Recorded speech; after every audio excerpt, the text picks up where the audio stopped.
벌써 우리 2025년 우리 12월 28일 마지막 주일입니다. 한 해를 새로 시작할 때가 엊그제 같은데 벌써 이렇게 2025년 마지막 날이 되었습니다. 여러분들 생각해 보시면 여러 가지 일들이 있으실 것 같아요.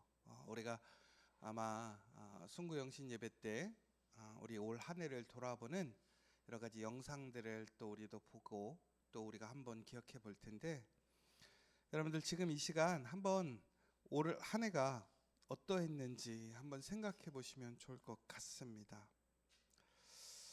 그러면서 이런 생각이 들 것 같아요. 야, 정말 하나님 은혜였다. 그런데 또 반대로 아유, 진짜 이거 도대체 언제 끝나나, 이 힘든 거 어차피 또 내년에도 이어질 텐데.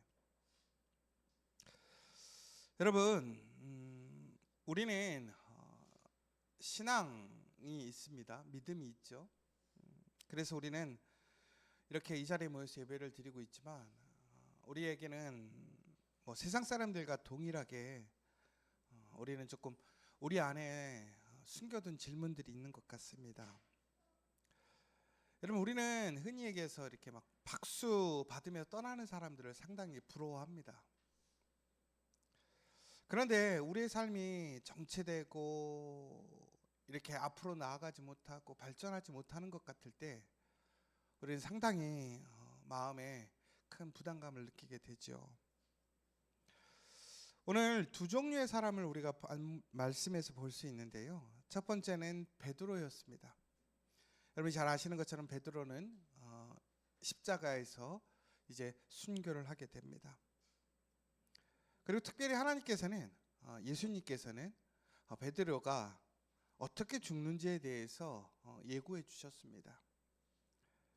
그래서 그는 적색 순교, 피를 흘리고 순교하는 삶이 될 것이라고 이야기를 해주셨습니다. 그런데 우리 요한은 어떻게 됩니까? 베드로는 비록 예수님을 배반했었고 또 그의 삶은 매우 충동적이었지만 그는 전국에는 예수님이 죽으신 그 십자가에서도 겸손하게 나는 예수님과 같이 죽을 수 없다라는 그러한 말을 남기고 그는 십자가에서도 더욱더 겸손한 죽음을 선택하는 모습을 보게 되었습니다. 그런데 요한은 어떻게 되느냐? 요한은 남겨지게 됩니다. 동료 모든 사도들이 주님의 그 부르심대로 그 사명을 감당하다가 피 흘리며 순교하게 되었습니다. 그런데 혼자 90세까지 살게 되죠. 여러분, 그런 거 보면 이렇게 순교하는 것보다 90세까지 산 것이 축복이 아닙니까? 라는 질문이 나올 수도 있어요. 그런데 그의 삶의 그 여정을 보면, 특히 그의 노년기를 보면 우리가 흔히 생각하는 영광의 순간이 아닙니다. 편안한 삶이 아니란 말이에요. 그는 유배지에서 온갖 박해를 당했고 또 많은 싸움을 끝없이 했었습니다. 결국은 그가 90세까지의 인생을 살아가면서 한 번도 편안하게 잘 수 없었고 계속해서 이단과의 시비 가운데 싸움이 끊이지 않는 삶을 살았었고 오해받았고 환영받지 못했던 사람입니다. 결국에는 유배지에 갇혀서 그는 그저 아무것도 할 수 없는 살아있는 것 자체만 인정받는 삶이었습니다. 여러분, 이것이 과연 축복일까요? 그는 아마 형벌로 느꼈을 수도 있어요. 그런데 여러분, 예수님께서 가장 사랑했던 제자가 누구입니까? 이 요한입니다. 그런데 예수님은 이렇게 사랑했기 때문에 그의 어머니도 요한에게 맡겼어요. 그런데 왜 그러셨을까요? 왜 요한을 이렇게 오래 남겨두셨을까? 영광스럽게 죽으면 좋았을 텐데. 왜 그 긴 세월 동안 그렇게 힘들게 살아가게 하셨을까? 죽지 않게 하셨을까? 베드로는 요한이 죽지 않고 하나님 나라에 갈 거라고 생각을 했어요. 왜 그러냐면 베드로는 예수님이 속히 오신다고 하셨기 때문에 그가 예수님이 올 때까지 죽지 않을 거라고 생각을 했던 것입니다. 그래서 전국엔 그는 죽지 않고 하나님의 나라 예수님의 영광에 참여할 것이라고 생각했어요. 그런데 예수님은 그가 살아있을 때 오시지 않았어요. 그리고 그를 최대한 이 땅에서 오랫동안 살아가게 하셨어요.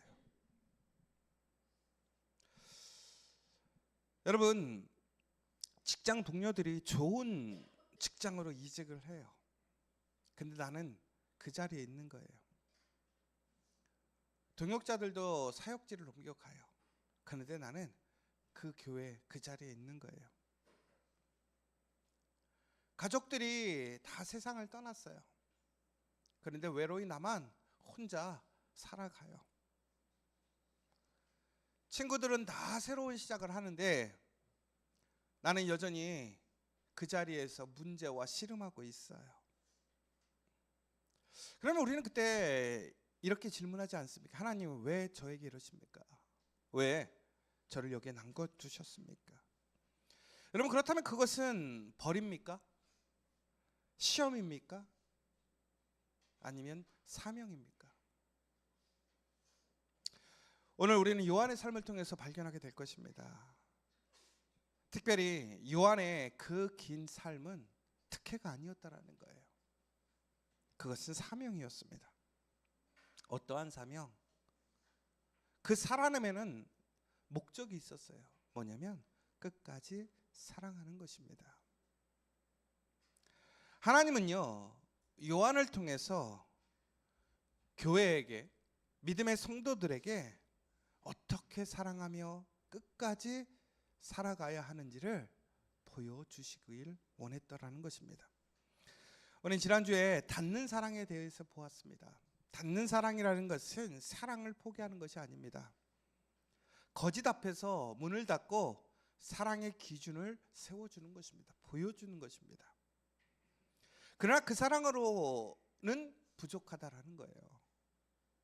그래서 오늘 우리는 그 기준 앞에서 우리는 끝까지 그 사랑을 실천할 수 있어야 한다는 것입니다. 이 둘이 만날 때 요한의 사랑이 완성되는 것이고 바로 우리의 사랑도 온전한 사랑이 되어지는 것입니다. 오늘 여러분, 이 자리에 여러분들이 있는 이유, 여러분의 가정과 일터, 우리 지저처치에 여러분들이 있는 이유는 무엇인지 오늘 여러분들이 하나님의 말씀으로 해석되어졌으면 좋겠습니다. 그리고 오늘 내가 있는 이 자리에서 나는 어떻게 사랑할 것인가? 무엇보다 끝까지 어떻게 사랑할 것인가를 여러분들 깊이 있게 생각해 보시면 좋겠습니다. 그러기 위해서 우리가 제일 먼저 해야 할 것이 있습니다. 그게 뭐냐? 비교를 끊어야 한다는 것입니다. 그래야 끝까지 사랑할 수 있습니다. 주님의 자리를 지켜갈 수 있습니다. 보라신 예수님께서 베드로에게 이렇게 얘기하십니다. 너는 장차 이런 죽음으로 하나님께 영광을 돌릴 것이다. 베드로는 직감했어요. 내 삶이 이제 끝나겠구나. 그런데 그 삶이 만만치 않은 거예요. 그런데 그때 예수님이 가장 사랑했던 요한이 따라오고 있었습니다. 그런데 베드로가 예수님께 이렇게 묻습니다. 주님, 요한은 어떻게 됩니까? 이게 무슨 의도였는지 모르겠어요. 궁금해서 그랬는지 아니면 자기보다 더 편안하고 더 큰 어떤 끝을 갖게 되는지. 그런데 이것은 단순한 호기심이 아니었던 것 같아요. 우리는 항상 비교해요. 오늘 베드로가 예수님께 그의 죽음에 대해 이야기를 들었다라는 것은 그에게 사명이 있다라는 얘기예요. 그런데 그 사명을 비교하기 시작합니다. 나의 사명은 십자가에서 오늘 죽는 것인데 요한의 사명은 뭐냐? 저 사람의 길이 과연 나보다 더 위대하고 더 명예로운 것인지, 아니면 나는 이렇게 무거운데 저 사람은 얼마나 무겁고, 아니면 반대로 그는 가벼울지.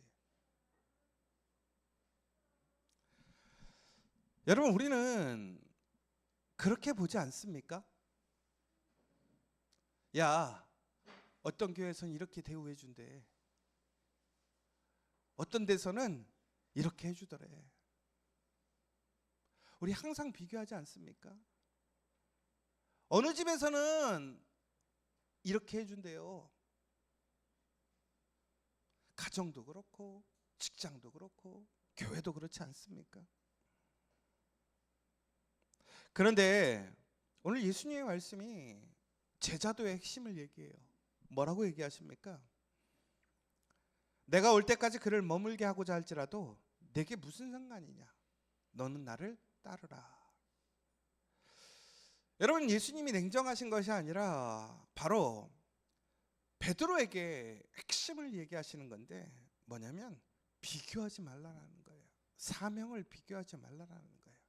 따라해 보세요. 비교하지 마. 다시 따라해 볼게요. 비교하지 마.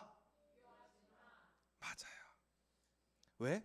비교는 사랑을 죽이기 때문에 그래요. 사명을 죽이기 때문에 그렇다라는 거예요. 여러분, 우리가 오늘 하나님께 받은 사명을, 그 사랑을 비교하기 시작하면 첫 번째, 자기 연민으로 갑니다. 나는 왜 이래? 나는 왜 못 받아? 저 사람은 저렇게 편한데 나는 왜 그래? 그러면 어떻게 되냐면요, 우리는 사명을 받은 놀라운 은혜와 그 영광을 우리는 피해의식으로 바꾸게 됩니다. 섬김이 불평이 되고요, 헌신이 억울함이 되는 거예요. 두 번째는 비교하면요, 우월감으로 갑니다. 내가 남보다 못한 것 같고 나의 기준보다 낮으면 피해의식으로 가지만, 내가 조금 더 높아 보이고 괜찮은 것처럼 보여지면, 아유, 내가 저 사람보다 낫지, 저 집보다 괜찮지, 아유, 저 일보다 낫지. 교회도 그렇지 않습니까? 그러면 어떻게 됩니까? 사랑은 점점 판단하고 정죄하기 시작합니다. 결국에는 이것은 끝까지 사랑하지 못합니다. 여러분, 그래서 우리는 끝까지 사랑하려면, 하나님께서 주신 우리의 놀라운 사명을 완수하려면 비교를 끊어야 합니다. 그런데 왜 우리는 자꾸 비교할까요? 팀 켈러 목사님이 예전에 이렇게 얘기했어요. 우리의 마음은 늘 무엇인가를 구원자로 삼습니다. 성공, 인정, 세상적인 사랑, 가족, 성취, 영향력, 권력. 그런데 그것이 우리의 구원자가 되면 우리는 그것을 가지고 비교하기 시작하더라는 거예요. 다시 얘기하자면, 여러분 마음속에 비교하는 마음들이 있다고 하는 것은 결국은 내 마음에 무엇이 있느냐? 하나님이 있는 것이 아니라 우상이 있는 거라는 거예요. 근데 놀랍게도 우리는 이 우상을 갖고 있지 않습니까? 하나님의 거룩한 일을 함에도 불구하고 우리는 비교하고 있지 않습니까? 판단하고 있지 않습니까? 여러분, 성공이 우상이면요, 남의 성취와 비교하게 되고요, 인정이 우상이면요, 남의 평판과 비교하게 됩니다. 가정이 우상이면 남의 가족과 비교하게 되고, 여러분, 교회가 우상이면요, 교회와 비교하게 되는 거예요. 저는 오늘 여러분 정말 솔직하게 여러분 안에 우상이 있는지 없는지 잘 살펴보시면 좋겠어요. 그러나 여러분 예수님이 우리의 중심이 되고 우리의 구원자가 되신다면 그 비교는 멈추게 됩니다. 왜? 더 이상 비교할 것이 없는 거예요. 우리의 가치가 확정되었기 때문에 그렇습니다. 내가 순교하든지 오래 살든지 성공하든지 아니면 실패하든지 예수님과 함께하고 있는 그 자리, 예수님의 명령에 순종해서 가는 그 길이 가장 영광스러운 길이고 복된 길이기 때문에 그렇습니다. 그런데 여러분 정말로 그렇게 믿습니까? 여러분 머리로는 알지만 여러분의 삶은, 여러분의 마음은 정말로 그렇게 가고 있습니까? 여러분 더 이상 남의 길을 통해서 내가 가야 할 길을 흔들지 마세요. 남이 흔드는 게 아니라 내가 흔드는 거예요. 남의 인정을 통해서 나의 가치를 평가하지 마세요. 여러분의 가치의 판단에 가장 중요한 것은 누구입니까? 하나님이십니다. 하나님께 인정받는 가장 놀라운, 가장 큰 그것은 무엇입니까? 하나님의 사명대로 걸어가는 거라는 거예요. 여러분 끝까지 사랑하는 사람은 비교를 졸업한 사람이라는 거예요. 남이 어떻게 되는 것에 대해 관심 가지지 마시고요.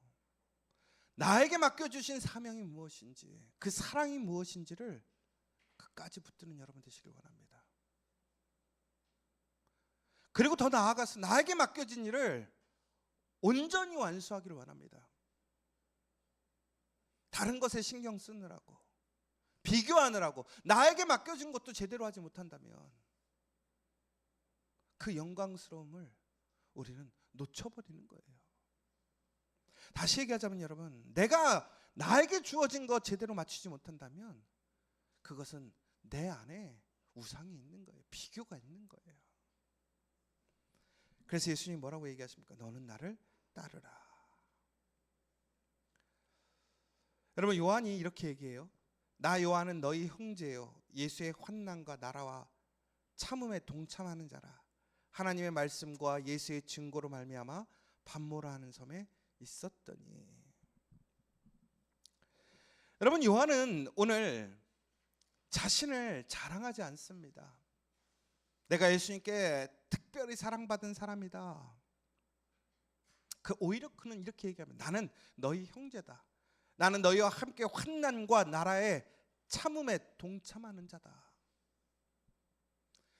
여러분 제가 앞에도 말씀드렸지만 요한의 삶은 화려하지 않았습니다.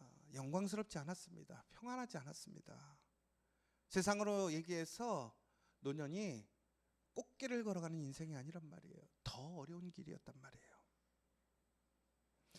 죄수들이 강제로 노역하던 그 유배지에서, 그 채석장에서, 그 나이에, 늙은 나이에 그는 그저 유유자적 쉬고 있는 것이 아니란 말이에요. 나이가 들고 힘듦에도 불구하고 그 고난의 노동을 감당하고 있더라는 거예요. 함께 일했던 사람들은 영광의 순교자가 되어 지금 세상에서 전설이 되었어요. 근데 그는 외롭습니다. 고립되었고 쓸모없어 보여요. 아무것도 할 수가 없어요. 잊혀지고 있단 말이에요. 그것이 요한이 머문 자리 아닙니까? 여러분 특별히 오늘 이 아침에 이 자리에 계신 분들은 사역자들입니다. 헌신자들입니다. 사역자와 헌신자들에게 가장 힘든 것이 뭐냐면 잊혀지는 것입니다. 아무것도 할 수 없을 때. 그런데 여러분 이것은 단순히 요한에게만 특별히 주어진 환경이겠습니까? 밤모섬을 생각해 보십시오. 이것은 그냥 물리적인 공간이 아니라는 거예요. 밤모섬은 바로 우리의 삶의 현장.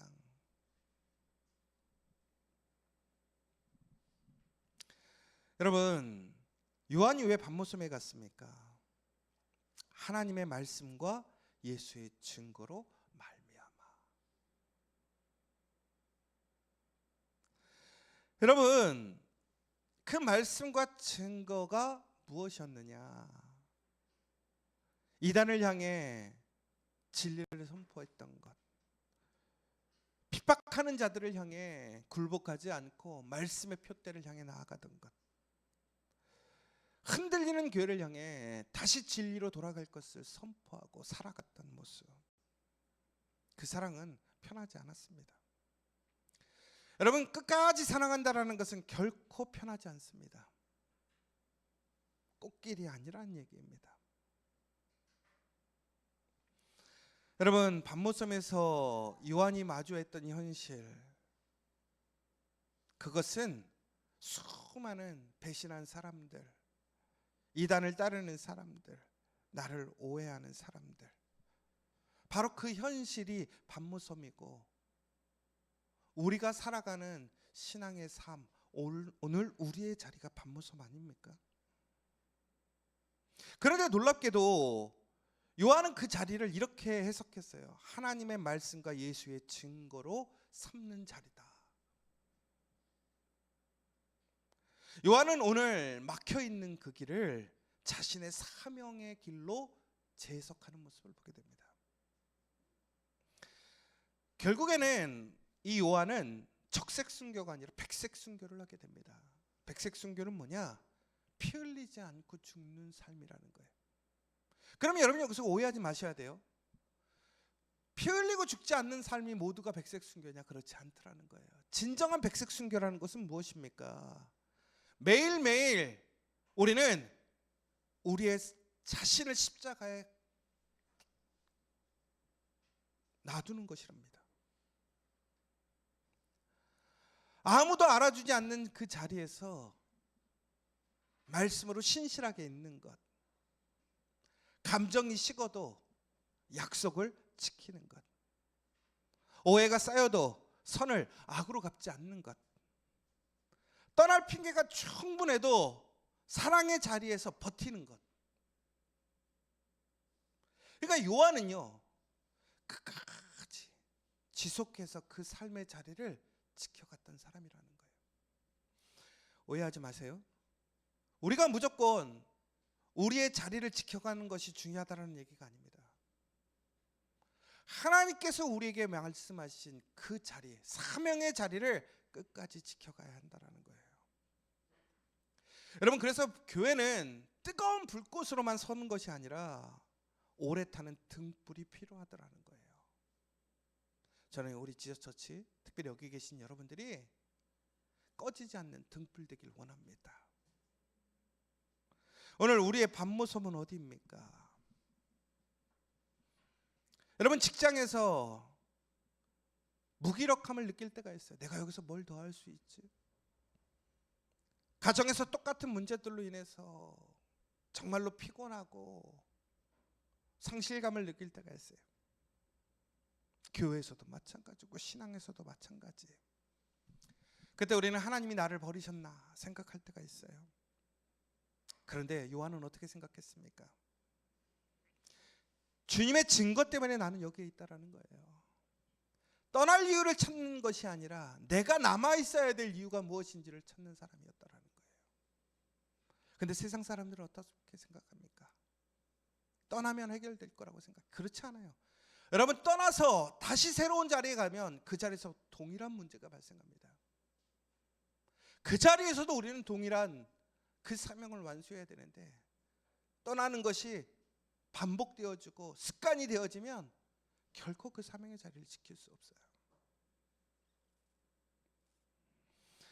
사랑하는 여러분, 오늘 요한의 이 유배지는 망하는 자리가 아니라 사명이 완성되는 자리였다라는 것입니다.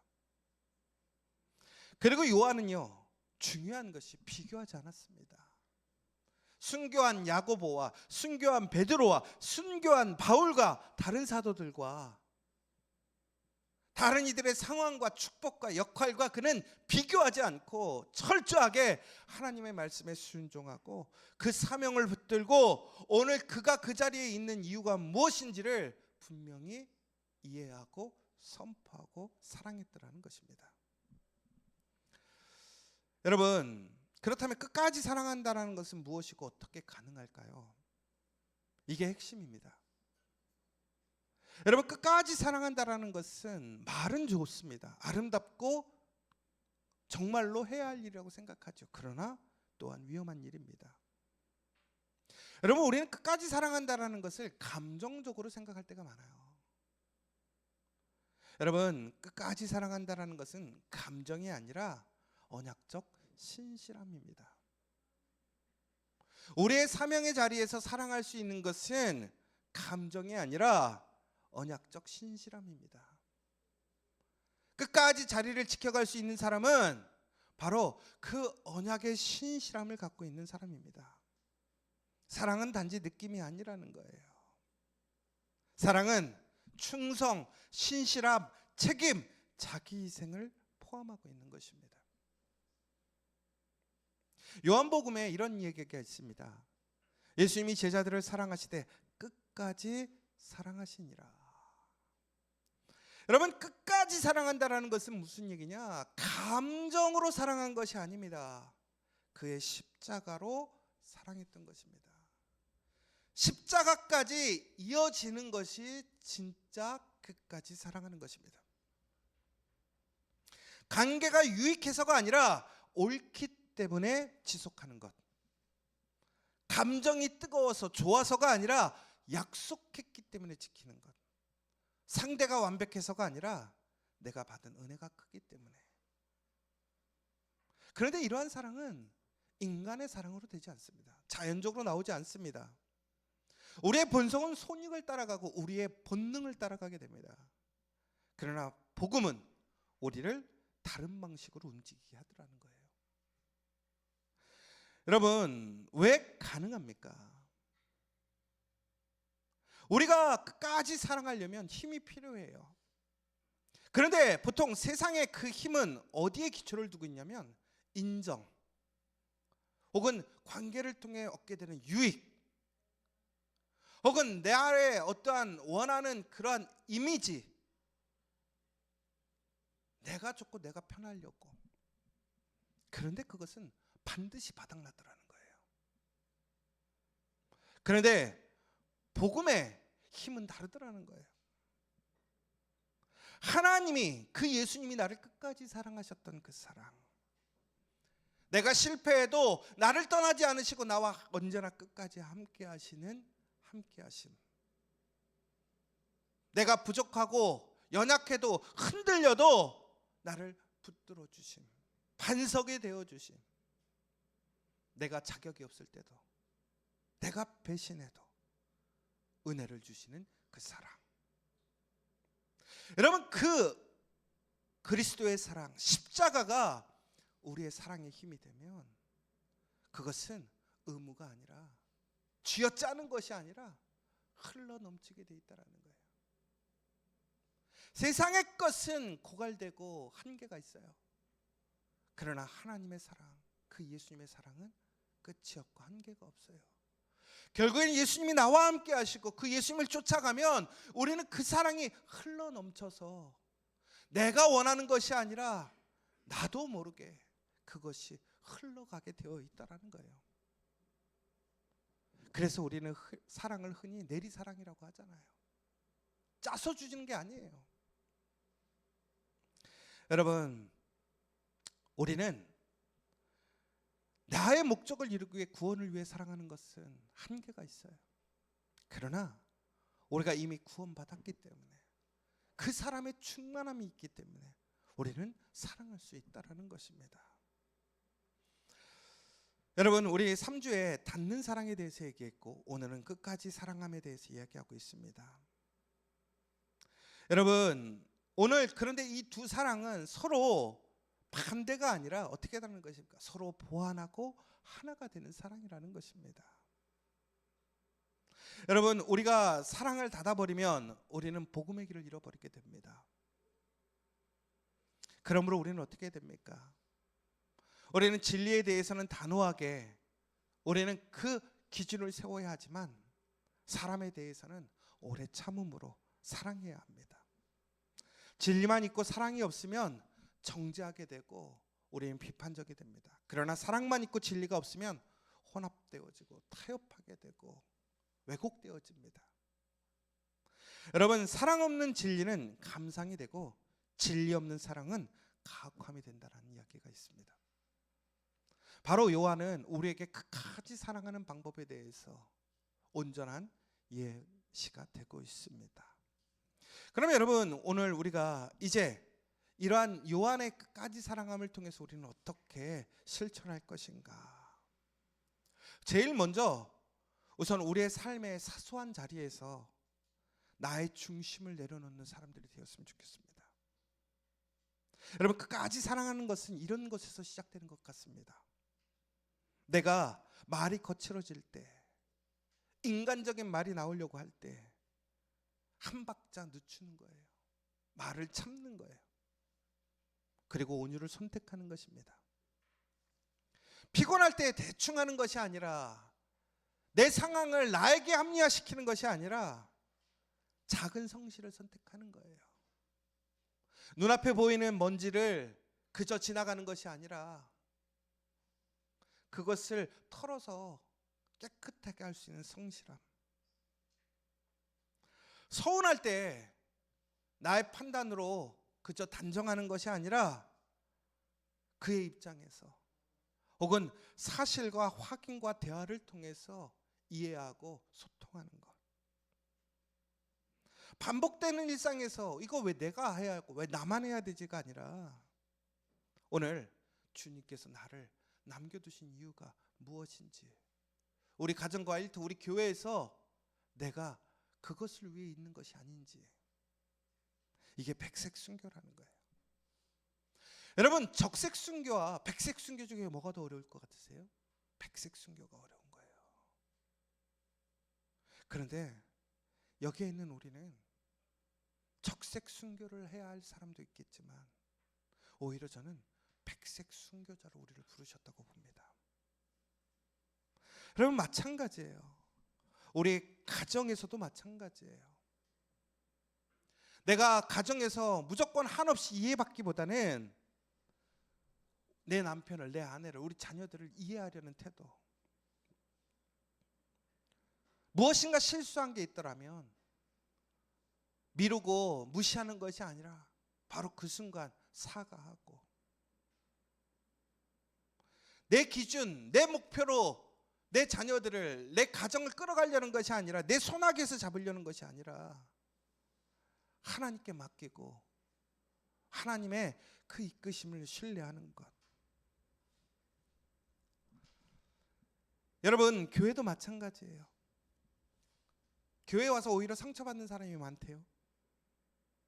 여러분, 교회는 당연히 여러 사람들이 모였고 죄인들이 모였기 때문에 오히려 더 많은 상처와 무례함이 많을 수도 있고 오해가 생길 수도 있어요. 그때 우리는 너무나 쉽게 세상보다도 더 편가르거나 그만두거나 거리를 두기가 쉽습니다. 그런데 예수님이 원하시는 것은 무엇입니까? 끝까지 사랑하는 거예요. 헌담 대신 기도로 싸우고, 상처를 핑계로 도망가는 것이 아니라 성숙한 대화를 시도하고, 내가 인정받지 못해도 그 소명을 감당하고, 나에게 유익이 되지 않아도 헌신하고, 하나님이 부르신 사명의 자리가 무엇인지를 이해하는 것. 주님이 나를 끝까지 품으셨으니까 나도 품어야지.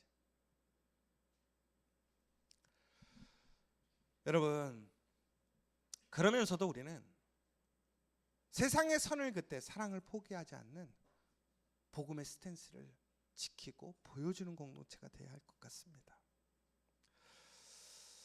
여러분, 여기서 이제 말씀을 정리하도록 하겠습니다. 여러분, 백색 순교는 어찌 보면 요한에게 가장 큰 형벌과 같은 것일 수도 있어요. 그런데 왜 예수님이 가장 사랑했던 요한을 이렇게 가장 힘든 길로 인도하셨을까요? 그런데 여러분, 한 가지 질문을 드리고 싶어요. 요한은 그것이 힘들었을까요? 육체적으로는 힘들었을 거예요. 매일매일 피곤하고 그 싸움에 지치고 피곤했을 거예요. 그런데 그는 마음에 기쁨이 충만했을 거예요. 왜 그렇습니까? 그는 예수님을 사랑했기 때문에. 예수님이 여전히 그를 사랑하고 있음을 알고 있었기 때문에. 여러분, 요한이 끝까지 사랑할 수 있었던 것은 운이 좋아서가 아닙니다. 사랑은 한 번의 고백이나 한 번의 행위로 끝나는 것이 아니라 끝까지 사랑하는 것, 그 삶으로 증명돼야 하기 때문에 그렇습니다. 다시 얘기하자면 그들의 제자들 중에서 가장 그 사랑을 완수할 수 있는 사람은 오직 요한밖에 없었더라는 거예요.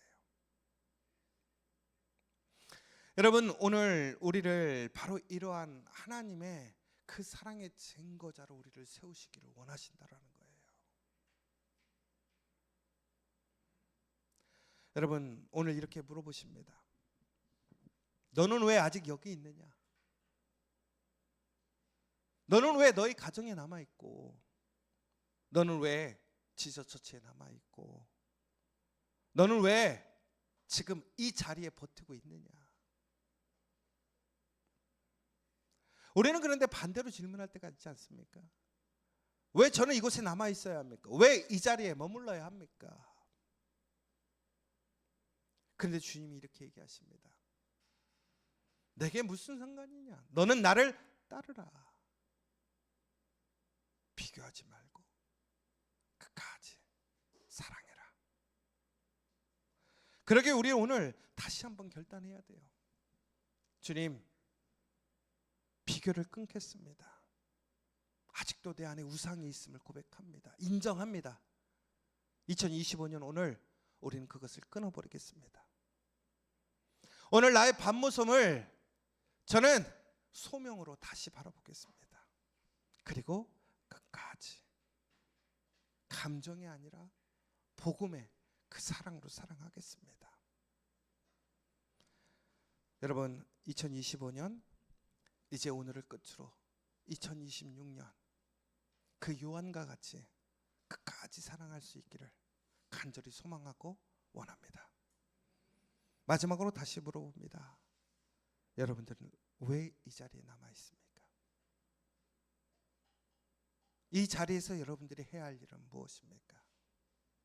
끝까지 사랑하시기 바랍니다. 우리 함께 기도하시며 우리 성찬으로 나아가도록 하겠습니다.